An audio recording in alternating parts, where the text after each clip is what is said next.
Welcome back, everyone, to Bay Sunday. Well, before the break, we were discovering the culture of China. So where to next?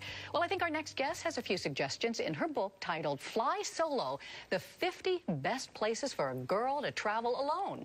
Please welcome author and the founder of online travel magazine, TangoDiva.com. Teresa Rodriguez, welcome. Thank you for having me. Bay Sunday. All right, where do you get your love of travel and adventure? Well, you know, I lived in Australia for 5 years, and I actually worked for a game show. And the winning contestants would go on the game, you know, on these great trips. And so I was the producer that would film them all. And I spent a lot of time by myself because they were off gallivanting on the beaches and hanging out horseback riding, and I would be stuck in the hotel. So I really decided to figure out how to travel by myself, even though I was with a group of people. And that's how it all started. And then the next thing was I worked in advertising for years, and then I went to Machu Picchu and really wanted to figure out what I could do to empower women to travel, because I really love traveling the world by myself. And I was coming home on a plane. We lost an engine, and I really was like, sort of a life-changing experience. Going, if I don't do this, if I don't I'm never going to do place, this. Right. And I just really made a commitment with the universe, saying, you know, I really want to teach women how to travel by themselves. And I said, if we land, I'm doing it. And so I quit my job a few months later, started Tango Diva, and then started writing the book. Well, you're preaching to the converted, because, I mean, I lived overseas for a couple of years and learned to travel by myself. I wasn't married, learned to sit by myself, talk to strangers, and it was probably the greatest experience of my life. So let's talk about some of your favorite travel destinations in this book. Oh, my goodness. Well, where do you start? I know, where do I start? Well, it really does depend on what you want to experience. And it's like You've an got outfit. a quiz in this book that I think is a really good quiz, not only for the solo woman traveler, but for anyone who's trying to figure out where they want to go, what they want to do, what they're willing to risk. I guess they're, you know, are they risk averse, that sort of thing. So what does that tell us? So what I did is I figured out there was 4 things that really affect your travel experience. One is culture. How much do you want to learn when you're on vacation? How many museums? Exactly. That sort of thing. Or how many, you know, beaches you want to see. You know, it doesn't really have to be a lot.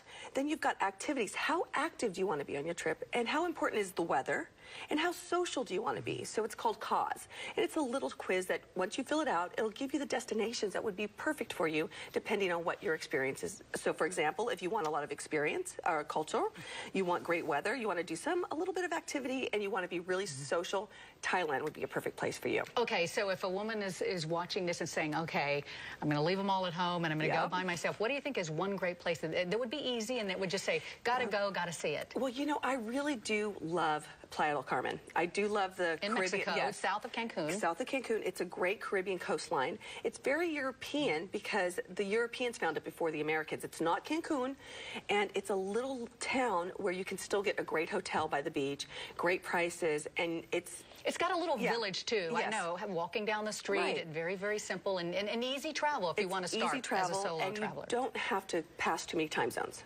Well, okay, so, you know, a lot of other people travel with their family and friends. What are your best suggestions for traveling alone? I mean, first getting the courage to say, I'm going to do this. Yes, well, that's the first step, is really saying, I'm going to make a commitment to do this. Because so many times we give excuses to ourselves of, well, I'm going to wait for my friends to come, I'm going to wait for the perfect job. Or, you know, or I'm going to sit somewhere and eat by myself. Do I have to eat by myself? Exactly, and I really believe that 1 week alone is the most empowering thing you can do as a woman. You're going to learn how to eat by yourself. You're going to learn how to figure out directions. You're going to learn how to meet people. It really pushes you out on your own, which is really outside of your comfort zone. I know exactly. And so that's really what I really want to encourage women to do, is even if it's only a day trip here in the Bay Area, go up to Napa for the night. You know, take a trip to Sacramento. Go down to Big Sur when it gets fixed. What do you think what keeps women from doing things by themselves? Fear. I think, you know, it's really funny because I've done a lot of research in this space, but they can't tell me what they're afraid of. And it's not necessarily safety. It is that, ooh, I'm by myself and I have to deal with loneliness. And it looks funny. And it looks funny. And I say, embrace your loneliness, because it's like getting a little hungry sometimes and then having the perfect meal. That sounds so good. That sounds so good. So, all right, tell me, we talked about one of the easiest places to go. Is there, you say that you're going to have a little baby girl in a few weeks, and you're going to take her where? Well, her first trip is going to be to the Mayan Riviera. It's going to be to Playa del Carmen. There's a bunch of great resorts out there that are really focusing on child care as well. So what's great is that I've been able to go from being a solo traveler, now I'm going to be a mommy traveler. So I'm really excited about that. And so now I'm finding resorts that really cater to mommies. Okay, one place that anyone, a solo woman, family, anybody needs to see? What's the place that you need to see? I would say that you would need to see, I would have to go to Europe, and I would go to a place like Barcelona or Berlin or Stockholm, because those are very easy cities to navigate in. And there's so much culture there. History is just phenomenal there. It is.